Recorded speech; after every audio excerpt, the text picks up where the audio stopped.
Yang paling mengherankan, demo tanggal 27 ini itu adalah menyampaikan aspirasi rakyat Indonesia tentang RUU perampasan aset, hukum mati koruptor dan miskinkan koruptor. Itu lah kok enek sing nandingi apa gue demo program MBG, enek sing nandingi wis macem-macem gue. Kan ngawur gue, aneh loh.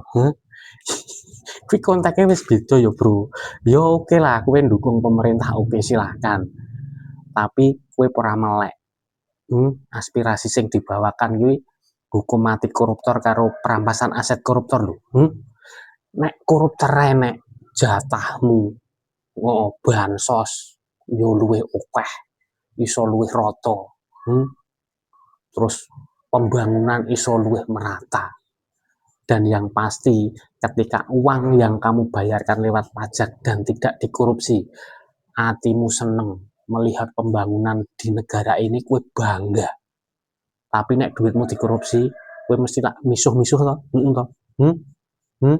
Ora trimo toh mesti toh. Makane yo aja nanding-nandingi ngono kuwi. Logikane dinggo, akal sehate dinggo, ya toh. Wis kue dukung pemerintah oke, sing kuwi yo ben menyampaikan aspirasi oke. Muga-muga deal.